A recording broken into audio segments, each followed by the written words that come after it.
This channel is supported by TrueFire. TrueFire is an online library of lessons from some of my favourite players. There's thousands of lessons on there. You can use the promo code JNC40 to get 40% off of any of their courses.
My name's John Cordy. This is my child, Elodie.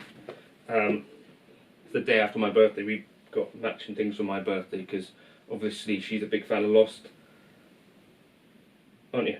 Can you say Lost? Yeah! Well done. And yeah, I wanted to save you some money in this video if you're considering this sort of thing.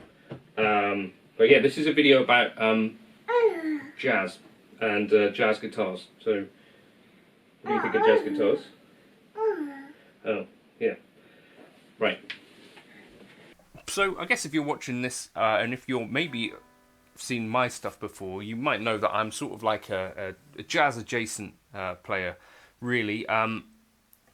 In when I was about 18, I kind of lamented that I hadn't started jazz earlier, really, because at that age I was like looking at going to uni, and there were kind of two choices. You either go down the commercial music route, or you go down the classical and jazz route. And I didn't play like nylon guitar or classical guitar, and I didn't think I'd be able to do jazz at that level either. And my buddy David Beebe went to university and did a jazz degree in a sort of, and I think probably we'd have been at similar sort of levels of jazz understanding and didn't have a good experience. So I'm kind of glad that I didn't, but at the same time it would have been nice to have been playing jazz from an early age, I think, because I think that's a real key to getting anywhere with it. That's a different video, I guess, for a different time.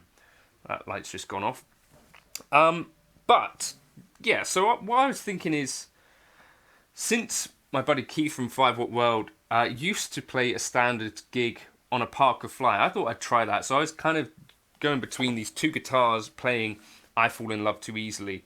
Now the only difference between those two things was that I turned the treble down essentially on the Helix Native preset. It's a Vox AC30 and a Princeton Reverb in that preset, my dual jazz tone. I just took the treble way down for the Parker Fly because I had the piezo switched on. So that was about as far away as you could get in terms of guitar tone and in terms of type of guitar from the ES165, which is, I think, pretty close to an ES175, which I think is probably the quintessential jazz guitar. Let me know in the comments if you've got a preferred choice, but this is the Herb Ellis. This is from 1990, I think. Something like that. And I got it for a really good price off of the Fretboard Forum. Shout out to those guys. And I paid like £1,500 for it. I think an equivalent today in good condition, about £3,000 is what you pay for it. And I think if you're getting into this jazz idea, a better idea is probably just to spend sort of 20 quid on a set of flat wound strings and put it on one of your electric guitars that you already have. As we can see these days from players like Julian Large, Nir Felder, Osnoy, you can kind of play jazz stuff on pretty much any guitar. And I'd especially say if you're going to be gigging jazz, that this is actually pretty difficult to gig on. So I'll explain that as well. But something like a Telecaster with some flat wounds on it worked for Ted Green, worked for Ed Bickert, works for Julian Large. And even Julian Large's kind of signature Collings isn't particularly based on one of these. It's more kind of Gretschy, right? So, yeah, shows to me that actually these types of guitars are really good for home use, actually. And I find it quite inspiring. The thing that I find with it is that it's kind of difficult to play any other style on it. So it does at least put you in the mood of jazz. And kind of like a Les Paul has the aesthetic where you kind of think, well, this is what I've seen people like Pat Metheny playing, people like Joe Pass playing, people like Herb Ellis playing, etc. So it feels like you're tapping into like that realm of kind of jazzness. I was running this neck pickup with the tone all the way up and volume all the way up. Why this doesn't work particularly well live is because if you're playing with a drummer or even a guitarist who has their volume up a fair amount, because this is like there's no centerpiece, sorry, it's fully hollow, it feeds back really, really easily if you're sat anywhere near your amplifier or if your amplifier has like a significant amount of bass. I can remember trying to play this through a Mesa Boogie Lone Star on the clean channel and it just wasn't happening. Who is blowing up my phone? David Beebe. Right. Just talking about you a second ago, Beebs. Just give it a rest, yeah? But yeah, Beebs actually has a 51 or 52 ES175, which is pretty cool. But Jonathan Kreisberg does manage to gig his ES175 somehow, and I'm not exactly sure. I think he's talked about it on his courses. I think Adam Levy has a course on TrueFire, which you should check out if you're interested in jazz, as well as Martin Taylor and of course, Tim Lurch. Tim Lurch, another guitarist who gets great sounds out of a Telecaster. And quite early on into getting into jazz, Tim Lurch was one of the channels that I would watch and see that he was coaxing really great stuff out of a telly. You can use the code JNC40 to get 40% off of any of their courses on TrueFire, or JNC100 to get $100 off their masterclass and jump in and out of all of the courses. Particularly for jazz stuff, I think Tim Lurch, Martin Taylor, and Adam Levy, great on there. Adam Levy plays an ES335, by the way, and toured that. And I think an ES335 is actually pretty much the perfect jazz guitar alongside the Telecaster, because that has kind of elements of the hollowness as well as the classic look of the F-holes, but won't feed back too much on stage. I've actually gigged the Tokai ES335 that I've had for the jazz thing.